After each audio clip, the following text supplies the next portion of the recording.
हम लोगों ने, तो हो सकता है कि ये जो दूरी है ये पट गई होती और आज सिनेरियो अलग होता उत्तर प्रदेश में सकता। तो एक तो पहली ये मूलभूत जो हमारी गलती है हम उसको सुधारने की कोशिश करेंगे।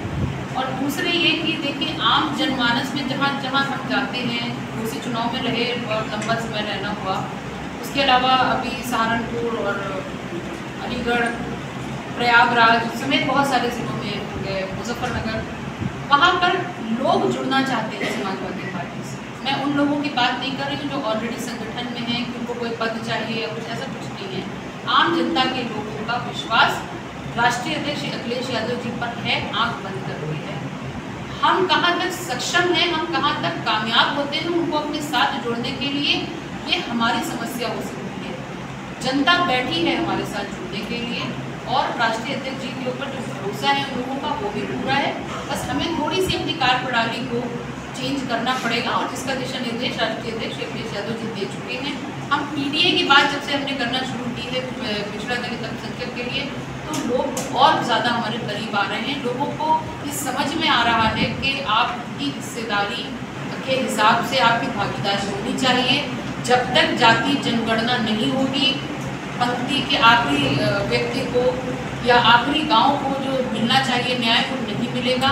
इसलिए लोग हमारे साथ जुड़ रहे हैं। मुझे लगता है कि आने वाला समय समाजवादी पार्टी का है, समाजवादियों का है, क्योंकि हम जनता की नब्ज को जानते हैं, उनके दर्द को समझते हैं। उनको भ्रमित करके, उनको किसी धर्म का पाठ पढ़ा के उनका हम सत्ता हासिल नहीं करना चाहते। हमें सत्ता भले देर से मिले, लेकिन हम दिल जीतना चाहते हैं। तो बिहार में जाति गणना हुई, जाति जनगणना हुई, बिहार और उत्तर प्रदेश इकट्ठा हुआ, क्या उसका असर उत्तर प्रदेश को पड़ेगा? आपका क्या मानना है?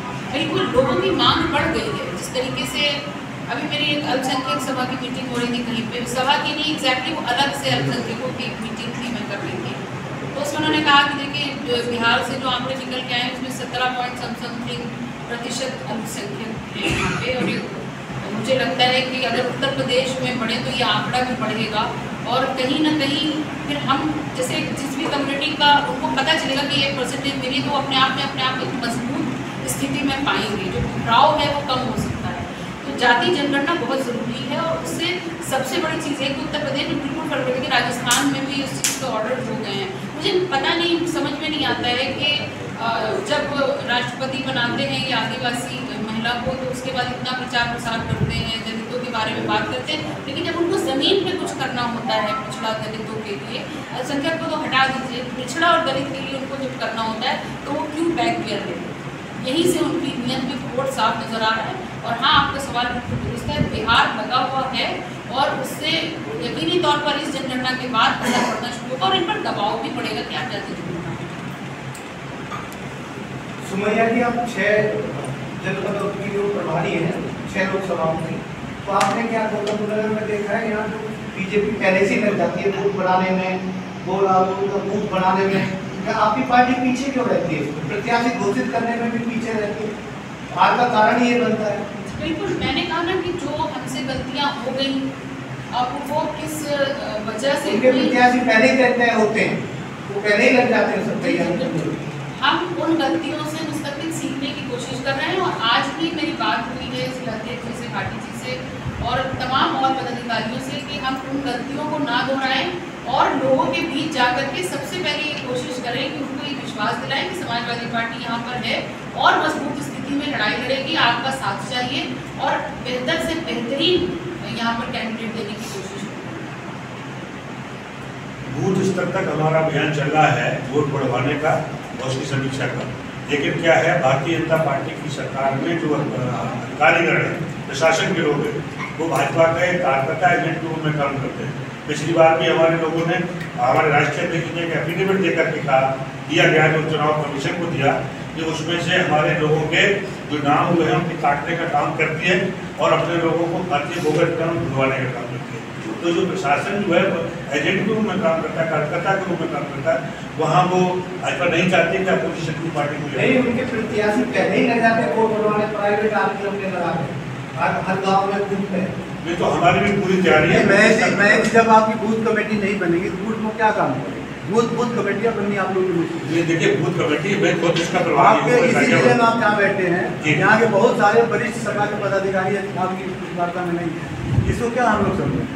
नहीं देखिए महानगर के खुद मालिक बैठे हैं और पूरा काम चल रहा है। वो स्तर पे कार्रवाई की बात अगर जमीनी स्तर पर जाएंगे तो हम लोग भी बहुत साल से यहाँ पर विकास कर रहे हैं, इसकी वजह नहीं है।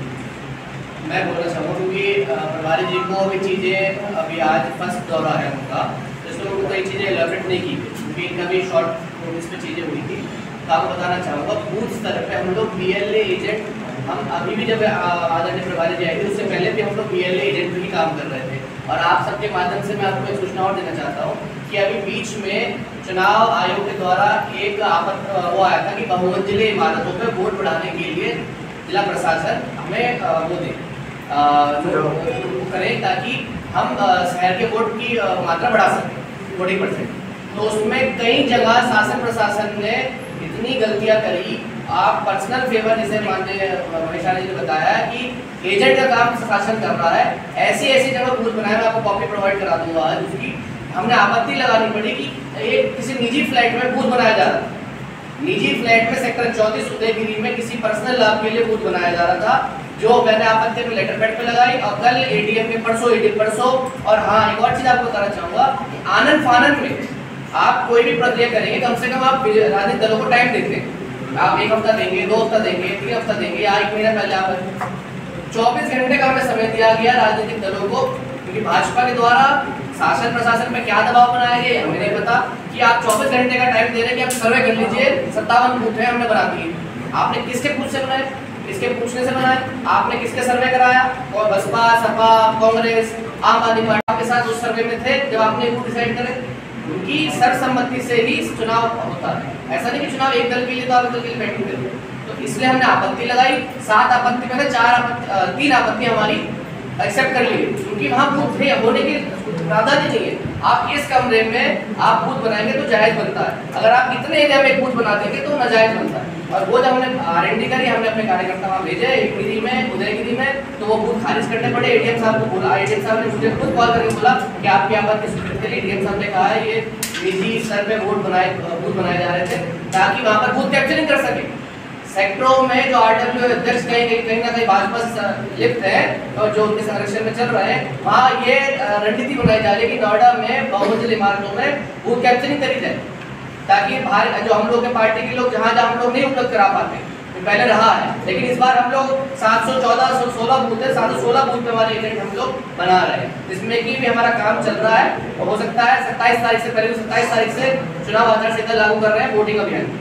उससे पहले हम BLA एजेंट, जो बूथ लेवल एजेंट सरकारी तौर पे हम लोग जमा कराएंगे DM साहब के यहाँ, जो निर्वाचन अधिकारी है वो, तो उनको हम 714 716 बूथों पे एक एजेंट अपने देंगे जो ऑफिशियली रिकॉर्ड में लखनऊ जाएगा, ताकि कोई भी BLO को दिक्कत है BLO को, तो वो हमारे उस एजेंट से संपर्क करके उन्हें बताया कि आप वोट बढ़ रहे हैं या कम कर रहे हैं, या वोट बढ़ रही है या वोट कम कर रही है। तो इस पर हम लोग काम कर रहे हैं। और ऐसा नहीं कि हम बूथ पे इस बार हम लोग बूथ पे ही काम करेंगे। इस बार जो आपका जो क्वेश्चन है, आप हम इस पे 40-50% हमारे बूथ लेवल एजेंट बन चुके हैं और आने वाले 10 दिन में हम लोग बना के उसकी भी एक प्रेस कॉन्फ्रेंस अलग से करके सामने करेंगे।